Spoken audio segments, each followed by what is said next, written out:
दक्ष प्रजापति के घर 16 कन्या उत्पन्न हुई, जिनमें 13 का विवाह अग्नि के साथ हुआ, धर्म के साथ हुआ, स्वाहा स्वधा का विवाह अग्नि के साथ हुआ, और सती जी का विवाह स्वयं भगवान शंकर के साथ हुआ।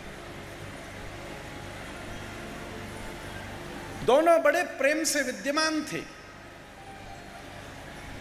एक बार जब भरे दरबार में भगवान शंकर भजन में बैठे हुए थे और दक्ष आ गए और उन्होंने देखा नहीं, तो दक्ष ने बड़ी तिरस्कार किया और भोलेनाथ क्षमा करके वहां से चले गए। तब से बैर हो गया। बड़े भारी देवता आसमान पर जा रहे थे, सती जी ने देखा, कहां जा रहे हो? बोले तुम्हें नहीं पता, तुम्हारे पिताजी के यहां यज्ञ हो रहा है। सती जी ने भोलेनाथ से कहा हम भी जाएंगे। भोलेनाथ बोले हमारे जाने से वो प्रसन्न नहीं होते, और हमारे जाने से जब प्रसन्न ही नहीं हो तो हम क्यों जाएं? पर उस दिन सती जी का आग्रह कुछ विशेष था। भैया जब स्त्री हट के विषय में तो शास्त्र ने इतना वर्णन किया है, भोलेनाथ ने खूब समझाया, पर जब समझ में ना आया तो ठीक है, यथेच्छसि तथा कुरु, तुम्हारी जैसी इच्छा सो करो। कुछ पार्षद साथ में भेजे और सती जी को भेज दिया। पर जब वहीं पर भगवान शंकर का अपमान देखा तो जिस देह को दक्ष से प्राप्त किया था, उसी देह को अग्निकुंड में प्रवेश करा के अपने शरीर को यज्ञ कुंड में भस्म कर लिया, सती कर दिया। जैसे ही भोलेनाथ को इसकी खबर लगी, वीरभद्र भैरव उत्पन्न कर दिए और पूरे दक्ष यज्ञ का विध्वंस कर दिया। महाराज सब घबरा गए, यज्ञ सारे बंद हो गए। तब जाकर के नारद जी ने भोलेनाथ को शांत किया।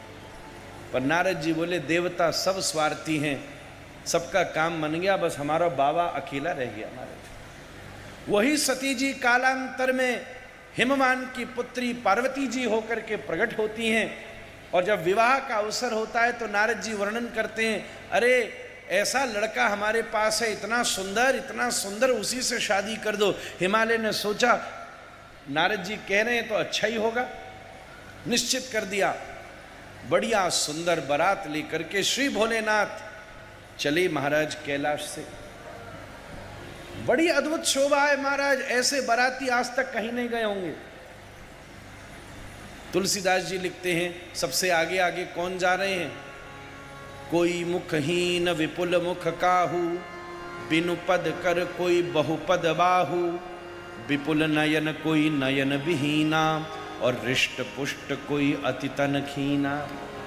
कोई ऐसा बाराती जिसका मुंह ही नहीं, कोई ऐसा जो 10 मुंह वाला, 20 मुंह वाला, कोई जैसे कंकाल जा रहा हो, भूत प्रेत।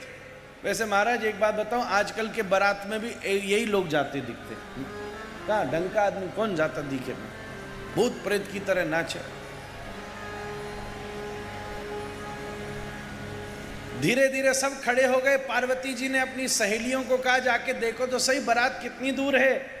सब छत पर गई तो उन्होंने देखा आवाज आ रही है, तो नीचे आकर के बोली आवाज आ रही है बैंड बाजे की। तो पूछा आवाज कैसी आ रही है?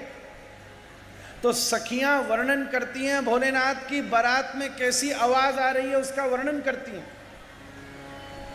यस्यास्ते द्राट द्राट द्रुट द्रुट ममलौ टौ टौ टौ टौ टौ डौ सौ डौ सौ डुडौ सौ, डुहि डुहि चकितं भूपकं भुवनालयं, तैलं तैलं तु तैलं कुकु कुकु कुकु कुकु कुखं खखं खं खखं खं, ध्यायन्ते विप्रगां ते वसति च सकलं, पातु नो चंद्रचूड़ाः।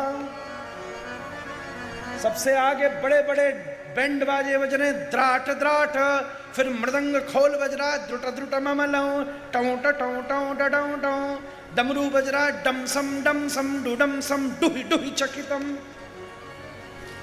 ऐसा अद्भुत दिव्य निनाद हो रहा है। हिमालय ने जैसे ही दरवाजे के ऊपर भुजंगधारी शंकर को देखा, ससुर मूर्छित होकर नीचे गिर पड़ा। माना या अघोरी से ब्याह करूंगा। पर नारायण ने आकर के भोलेनाथ का ऐसा श्रृंगार किया कि अधीर हुई पार्वती जी ने सजे सजाए भोलेनाथ के कंठ पर माल्यार्पण कर दिया। सब जय जयकार करने लगे, बोलो उमापति महादेव की। खूब प्रेम से कैलाश में विराजते हैं। इस संसार में जो एक दूसरे के दुश्मन हैं, कैलाश में वो सब मित्र हैं। मूषक को सर्प नहीं छोड़ता, सर्प को मोर नहीं छोड़ता, मोर को सिंह नहीं छोड़ता।